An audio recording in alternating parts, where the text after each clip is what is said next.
شیخ احمد خضرویہ رحمۃ اللہ علیہ ایک صاحب کمال بزرگ گزرے ہیں۔ آپ اپنے کمالات کو ظاہر کرنے سے گریزاں رہا کرتے تھے اور ہمیشہ انہیں مخفی رکھنے کی کوشش کرتے تھے۔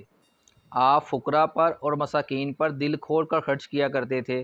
اس کے لیے اگر آپ کے پاس رقم نہ ہوتی تو قرض لے لیا کرتے تھے۔ آپ کی خانقاہ میں اہل عشق آ کر ٹھہرتے اور شیخ ان کی خدمت میں کسی قسم کے بخل سے کام نہ لیتے تھے۔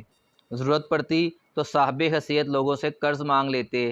آپ جس سے بھی قرض کے لیے کہتے تو کوئی آپ کو انکار نہ کرتا۔ آپ جو بھی قرض لیتے اسے راہ حق میں خرچ کرتے اور اپنے پاس کچھ بھی نہ رکھتے۔ اسی طرح زندگی گزرتی رہی اور آخری دم آ پہنچا۔ مرض الموت نے اپنے پنجے گاڑنے شروع کر دیے تو شیخ کے مریدین نے وویلا کرنا شروع کر دیا۔ شیخ کے مریدوں نے وویلا شروع کیا تو بات جو ہے وہ قرض خواہوں تک بھی پہنچ گئی۔ وہ سب کے سب شیخ کی خانقاہ میں آگے اور قرض کا مطالبہ کرنے لگے۔ شیخ نے فرمایا، گھبراتے کیوں ہو بھائی، خدا پر بھروسہ رکھو، وہ کوئی نہ کوئی راز ضرور نکالے گا۔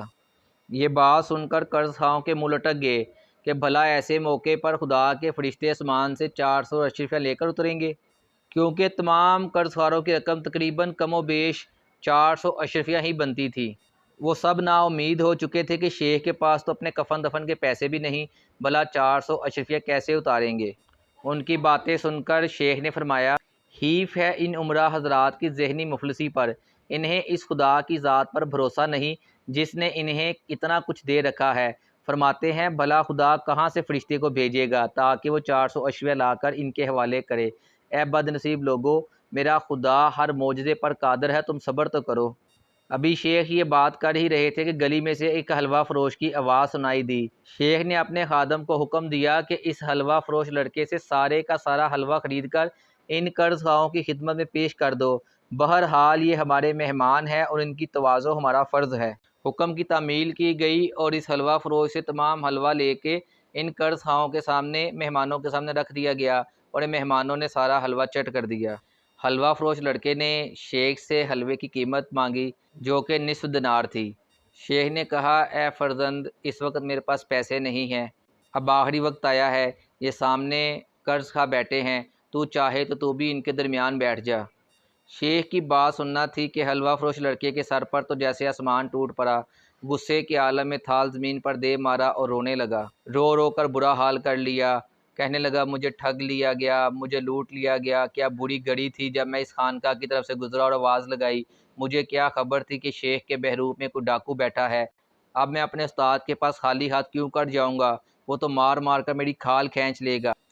لڑکے کا وویلا سن کر وہاں مجمع اکٹھا ہو گیا۔ قرض خواہوں نے بھی شیخ صاحب پر لعن طعن کا سلسلہ دوبارہ شروع کر دیا اور کہا کہ یہ کیا غضب کیا، مرتے مرتے بھی کسی حقدار کا حق لوٹ لیا، ذرا شرم دامن گیر نہ ہوئی، خدا کے سامنے کس منہ سے جاؤ گے؟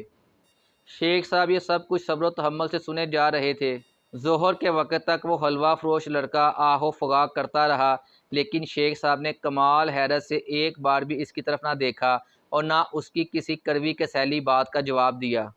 آخر مجمع میں موجود لوگوں نے جب شیخ صاحب کی بے اعتنائی اور لڑکے کی آہ و زاری بہت دیر تک سن لی تو آپس میں فیصلہ کیا کہ سب لوگ تھوڑے تھوڑے پیسے جمع کر کے اس مظلوم کو دے دیں۔ جب یہ فیصلہ شیخ صاحب کے کانوں تک پہنچا تو فرمایا، خبردار، کوئی اس لڑکے کی مدد کو نہ آئے، یہ میرا حکم ہے۔ شیخ کا لب و لہجہ کچھ ایسا باروب تھا کہ چاہنے کے باوجود کوئی اس حکم کی خلاف ورزی نہ کر سکا۔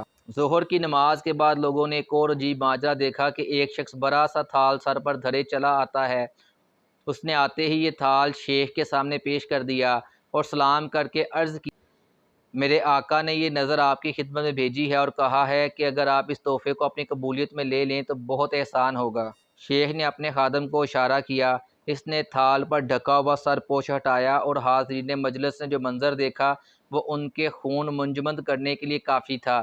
سب ایک دم روتے ہوئے شیخ کے قدموں میں گر پڑے اور ہر شخص اپنی گستاخی پر معافی کا خواستگار ہوا۔ خوان میں 400 دینار ایک طرف اور نصف دینار دوسری طرف رکھا تھا۔ شیخ نے فرمایا، میں نے ہر شخص کی گستاخی اور بدزبانی کو سچے دل سے معاف کیا۔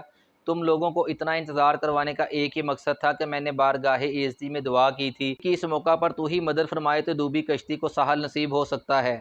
چنانچہ خدا نے اس حلوہ فروش بچے کو یہاں بھیج کر راستہ نکال دیا۔